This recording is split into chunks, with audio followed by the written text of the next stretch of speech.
히브리서 7장입니다. 7장 1절로부터 10절입니다. 1절에서 10절. 우리 같이 한 목소리로 합독하면서 봅시다. 1절로부터 10절입니다. 자, 1절로부터 우리 같이 읽겠습니다. 시작. 이 멜기세덱은 살렘 왕이요 지극히 높으신 하나님의 제사장이라. 여러 왕을 쳐서 죽이고 돌아오는 아브라함을 만나 복을 빈 자라. 아브라함이 모든 것의 10분의 1을 그에게 나누어 주니라. 그 이름을 해석하며 먼저는 의의 왕이요 그 다음은 살렘 왕이니 곧 평강의 왕이요 아버지도 없고 어머니도 없고 족보도 없고 시작한 날도 없고 생명의 끝도 없어 하나님의 아들과 닮아서 항상 제사장으로 있느니라. 이 사람이 얼마나 높은가를 생각해보라. 조상 아브라함도 노량물 중 10분의 1을 그에게 주었느니라. 레위의 아들들 가운데 제사장의 직분을 받은 자들은 율법을 따라 아브라함의 허리에서 난 자라도 자기 형제인 식분에게서 10분의 1을 취하라는 명령을 받았으나 레위 족보에 들지 아니한 멜기세덱은 아브라함에게서 10분의 1을 취하고 약속을 받은 그를 위하여 복을 빌었나니 논란의 여지없이 낮은 자가 높은 자에게서 축복을 받느니라. 또 여기는 죽을 자들이 10분의 1을 받으나 저기는 산다고 증거를 얻은 자가 받았느니라. 또한 10분의 1을 받는 레위도 아브라함으로 말미암아 10분의 1을 바쳤다고 할 수 있나니 이는 멜기세덱이 아브라함을 만날 때 레위는 이미 자기 조상의 허리에 있었음이라. 아멘. 이것만 읽어서는 무슨 내용인지 조금 어려우시지요.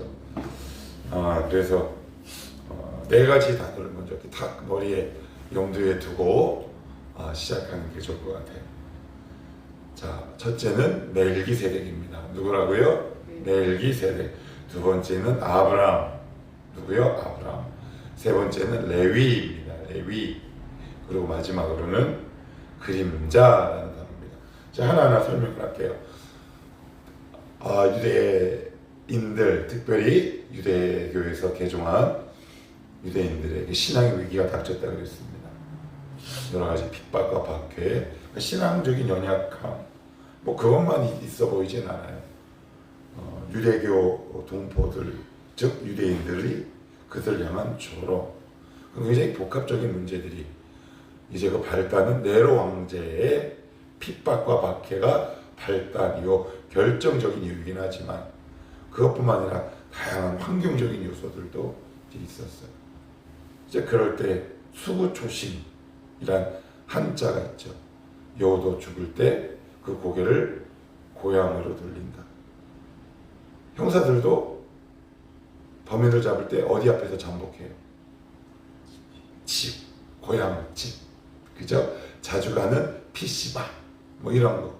그러니까 유대교에서 개종한 성도들도 옛날 게 그리울 거예요.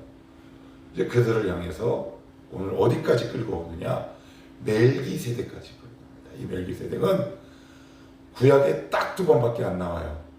창세기 14장, 시편 110편, 그리고 히브리서 6기. 그 외에는 성경은 어디에서도 멜기세덱을 이야기하고 있지 않습니다. 근데 중요한 건 멜기세덱이 누구냐? 실존의 인물이냐 아니면 가공의 인물이냐? 라고 지금도 수많은 학자들이 얘기하는데 우리는 그들의 논쟁에 끼어들 필요 없이 예수 그리스도의 그림자라고 보시면 됩니다. 아들과 닮았다라는 표현이 여러분 우리 이 목사님이랑 닮았어. 조금 차이가 다르긴 하지만 그렇다고 지나가는 행인이 접니까? 아니에요. 성격이 닮았네. 접니까? 아닙니다. 그래서 멜기세덱은 그림자. 그러면 왜 이렇게까지 하고 왔느냐? 이제 창세기에 등장했기 때문인데 그들의 비유를 위해서 비교와 이해를 위해서 이렇게 나온 거예요. 그러면 멜기세덱을 왜 얘기했느냐? 창세기 14장에 보시면 아브라함이 여러 왕들을 물리치고 돌아오는 길에 멜기세덱을 그 앞에서 딱 만납니다. 그랬더니 아브라함이 스스로 그 노량물의 10분의 1을 멜기세덱에게 딱 바쳐요. 그러면서 누구까지 이야기를 끌고 가냐면 한번 따라합시다. 레위 지파에서 대제사장이 나잖아요. 자, 그러면 한번 봅시다. 아브라함, 레위, 이 레위의 허리, 즉 이 씨로부터 누가 나오냐면 아론이라는 대제사장이 나와요. 근데 그들이 누구에게 제물을 갖다 바칩니까? 대제사장.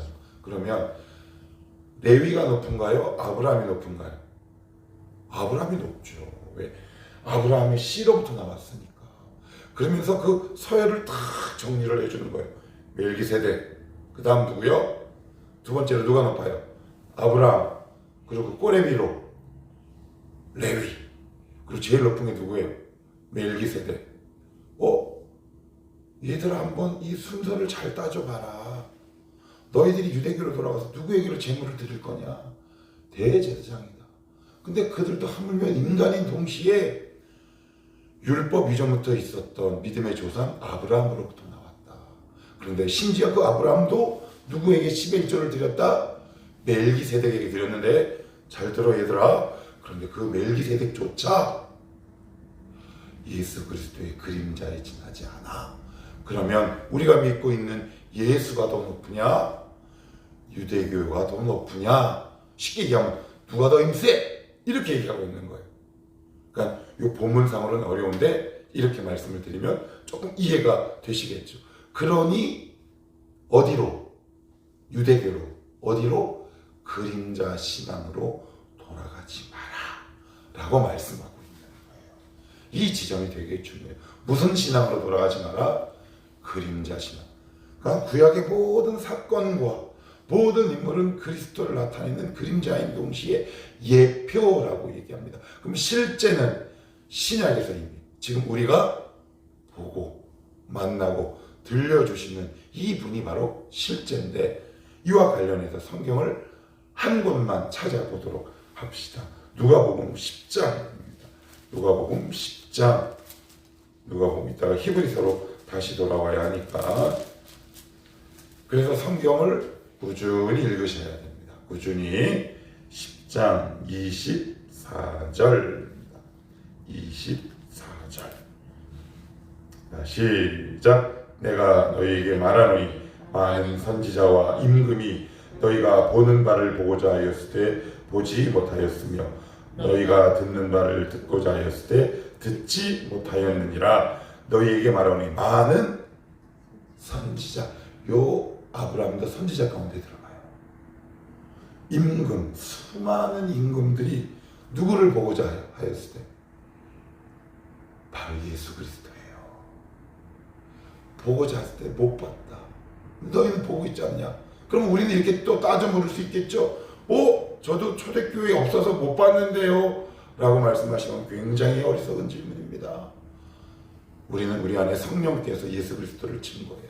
성령께서 이미 오셨다는 것이 예수 그리스도를 만났다는 증거라는 말이에요. 이미 완성된 성경을 갖고 있고요. 우리 안에 계신 성령으로 말미암아 그리스도와 오늘 날마다 교제하는 거예요. 이것을 누가 못했다는 거예요? 구약의 모든 인물이 우리처럼 하지 못했대요. 그래서 우리는 아브라함을 부러워한다?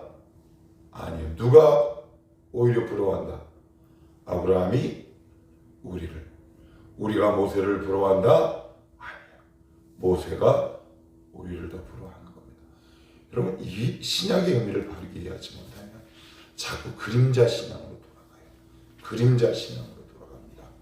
우리는 실체적인 신앙을 갖고 있는 사람들입니다. 복음은 구원을 주시는 하나님의 능력, 믿음은 바라는 것들의 실상을 다른 말로 얘기하면 뭡니까? 실체 혹은 실제라는 이야기입니다. 그러니까 우리도 이럴 수 있어요. 내가 예수를 이렇게 딱 믿고 말씀을 붙들고 기도하면서 나아갈 때 여러 가지 환경적인 요소와 어려움들이 우리 가운데 계속 이어지면 내가 붙들고 있는 실제가 진짜인가라는 의심이 들 때가 왜 없겠습니까? 충분히 그럴 수 있어요. 그들은 유대교로 돌아간다지만 우리는 어디로 돌아가겠습니까? 각각 자기만의 종교의 영역으로 돌아갑니다. 이게 무슨 말이에요? 예수 그리스도를 떠날 수는 없어요. 떠날 수는 없죠. 그래서 저 구석에 가서 하나님을 바로 알지 못하는 그림자 신앙에 머물러 있어요. 쉽게 얘기하면 이런 거, 그래 기도했더니 안 돼. 뭐 예수 믿으면 별거 없어. 냉소적이거나 차갑게 식어버린 그 지점에 머물러요. 그건 우리 이 시대에도 얼마든지 그림자 신앙에 갇혀 있을 수 있다 말이죠. 그러지 말라라고 얘기합니다. 너희들을 지금 구약의 그 모든 임금들과 선지자들이 보고 싶어 했던 그 실체를 보고 만지고 있다.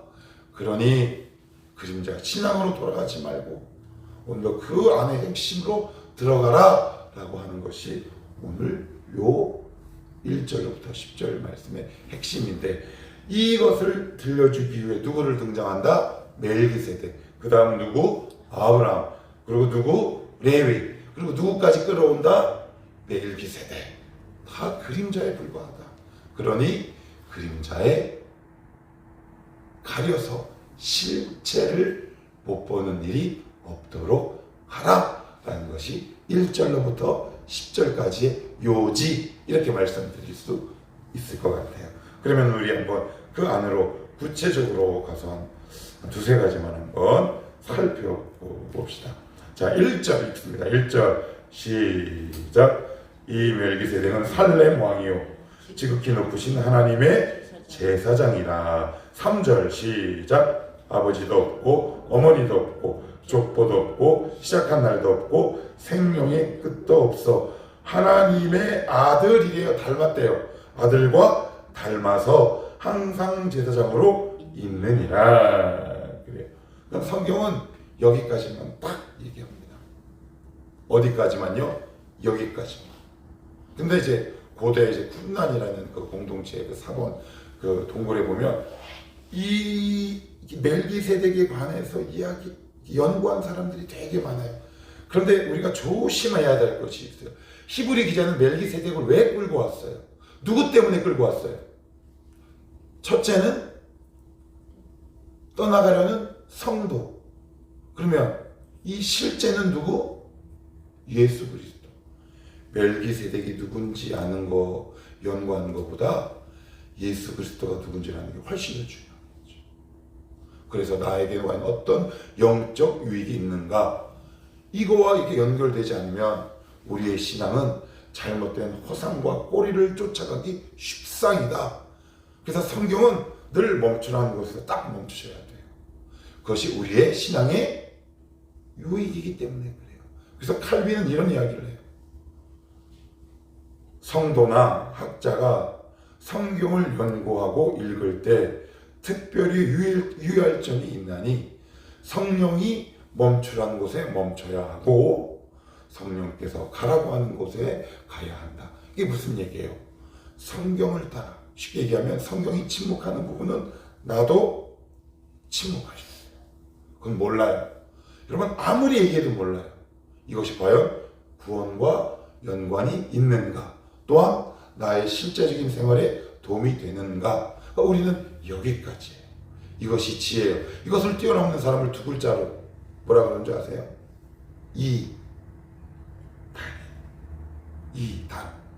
이단의 특징은 성경이 딱 정해놓은 그 범주를 뛰어넘어 버려요.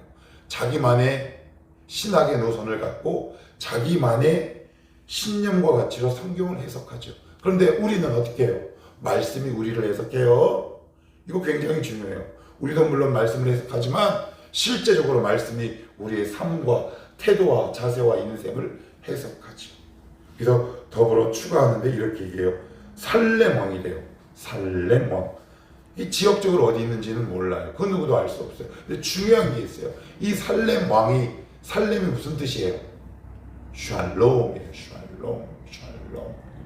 예수 믿음에 나타나는 첫 번째 특징이 뭐예요? 샬롬이에요. 샬롬. 주님께서 부활하신 이후에 불안해하는 제자들을 그 집을 물리적인 장벽을 뚫고 제자들에게 첫 번째 하신 말씀이 뭐예요? 너희가 평안하느냐. 오늘도 우리에게 이렇게 말씀하세요. 진성아, 평안해, 기뻐. 이게 예수 믿는 자의 특권이 뭔가요? 평안이 있어야지. 기쁨이 있어야지. 예수 믿는데 늘 두려워. 그러니까 우리가 늘 속아요. 그러면 이런 사람들은 무슨 신앙이에요? 그림자 신앙입니다. 그림자 신앙. 여러분 속으시면 안 됩니다. 원래 예수 믿는 거 이래. 어디 성경에 그렇게 적혀 있습니까? 속으시면 안 됩니다. 하나님, 저 장로님도 그런데요. 저 목사님도 얼굴이 이렇게 썩었던데요. 속은 겁니다. 평안이 있으셔야 돼요. 평강이 능력이에요. 이 능력은 어디로부터? 예수를 주로 믿는, 나를 믿는 자에게는 그 배에서 생수의 강이 흘러 넘친대요. 쫄쫄쫄 흐르는 게 아니라 흘러 넘칩니다. 그래서 여러분 점검하셔야 돼요. 나는 지금 평강과 기쁨이 넘쳐나고 있는가? 아니면 간당간당 믿고 살아가는 가? 기쁨이 넘치셔야죠. 그래서 어딜 가든지 쟤 정말 예수 믿는구나. 이런 징표가 있어야 되지 않겠습니까? 예수 그리스도께서 우리 요한복음 한번 잠깐 살펴봤지만 그때도 처음 표적을 행한 곳이 가나 혼인잔치예요. 그런데 요한은 독특한 표현을 사용해요. 표적이래요. 표적. 기적이라는 표현을 사용하지 않습니다. 표적은 영어로 사인이에요. 너 예수 믿으면 이런 사인이 있느냐? 그런데 그 첫 번째 사인이 어디라고요? 가나 혼인잔치. 혼인집의 특징은 뭐예요? 기쁨이요. 잔치예요. 우리의 예수 믿는 표적이 있다고요. 너 나랑 결혼한 기쁨이 있느냐? 예수랑 결혼한 자들이란 말이에요. 너희 그런 기쁨이 있느냐? 기쁨이 없다면 내가 다시 회복시켜주리라. 라는 것이 가나 혼인잔치의 메시지라는 말이죠. 그러니까 우리 기쁨이 있으셔야 돼요. 실제예요.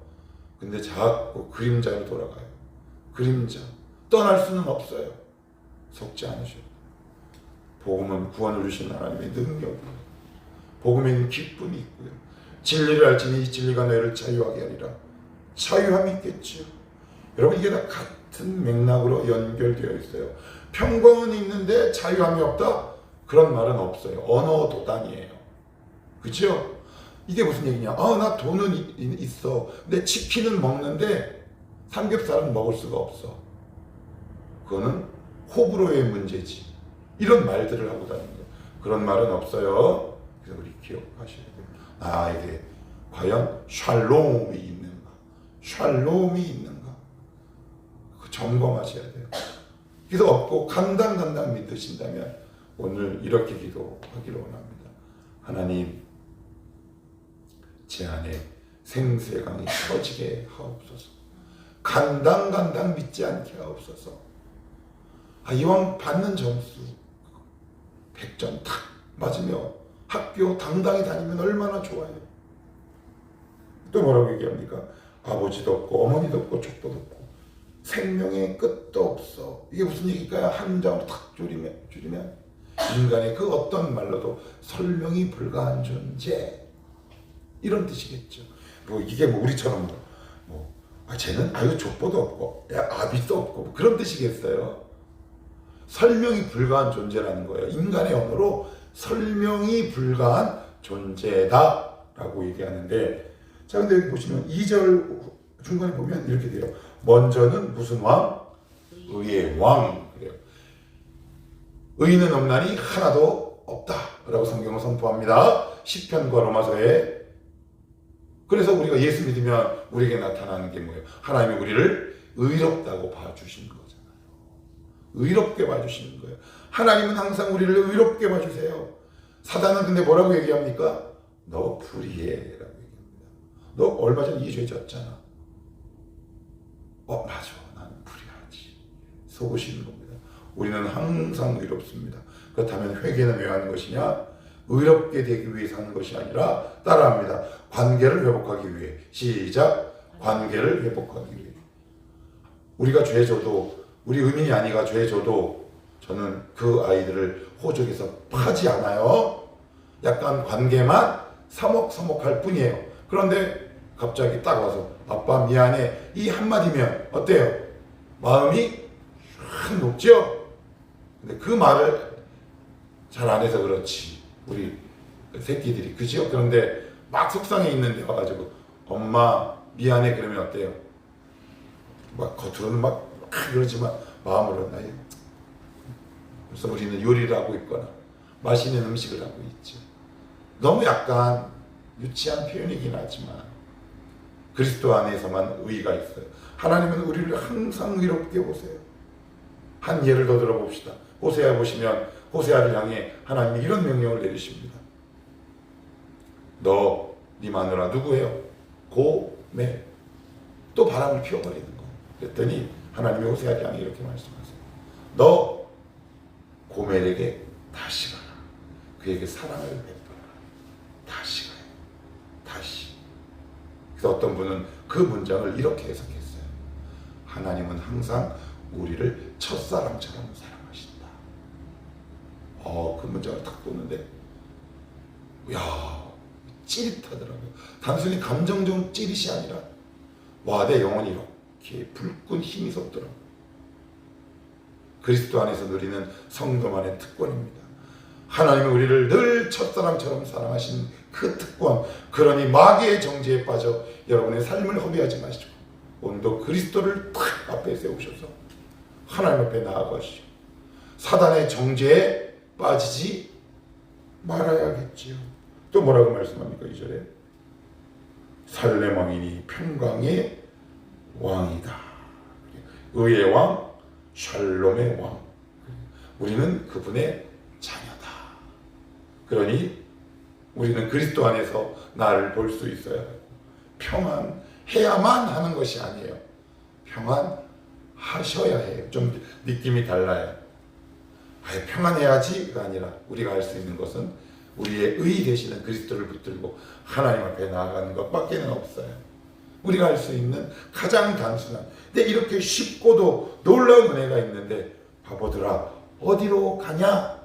라는 것이 바로 히브리 전체 문맥 아니겠어요? 근데 우리도 그럴 수 있어요. 예, 그럴 수 있습니다. 속지 말라고 오늘 말씀하고 있지요.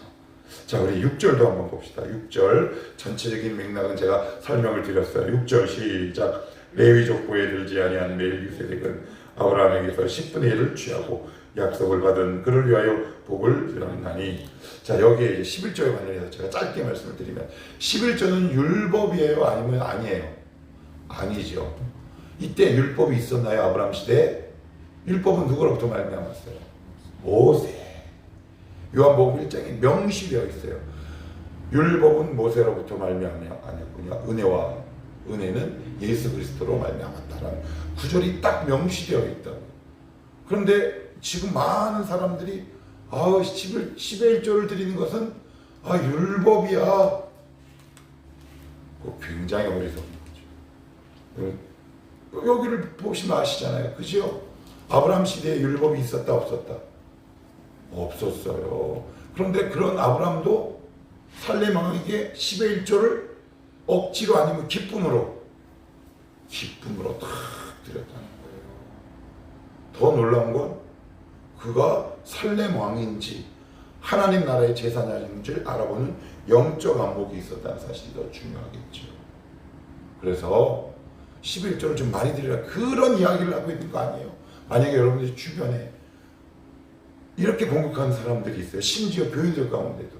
야, 그 11조는 그 율법 아니야? 그럴 때 이 성경을 그 눈앞에 딱 보여주십시오. 11조는 율법이 아니라 율법이 존재하기 전에 이미 아브라함이 살렘 왕, 의의 왕, 멜기세덱에게 먼저 드렸다. 그러니 우리도 기쁜 마음으로 멜기세덱과 비교할 수 없는 성삼위일체 하나님 앞에 기쁜 마음으로 드리는 것이 왜 율법이겠느냐 라고 말씀하실 수 있어야죠. 최소한 청월함교회를 다니시면 이해가 되시죠? 예, 이 정도는 여러분들이 알고 계셔야 돼요. 당당하게 기쁜 마음, 그것이 중요하다. 자, 마지막으로 우리 10절만 읽고 말씀을 마칩시다. 10절 같이 읽어요. 시작. 멜기세덱이 아브라함을 만날 때 레위는 이미 자기 조상의 허리에 있었습니다. 제가 다 설명을 드렸어요. 그죠? 서열, 순서 누가 높은지. 자, 우리는 오늘도 누구를 믿고 있는 자다. 그림자가 아니라 실제. 간당간당이 아니라 충만하게 해주시는 하나님의 은혜, 그 성삼의 일체를 우리가 신뢰하고 믿고 있습니다.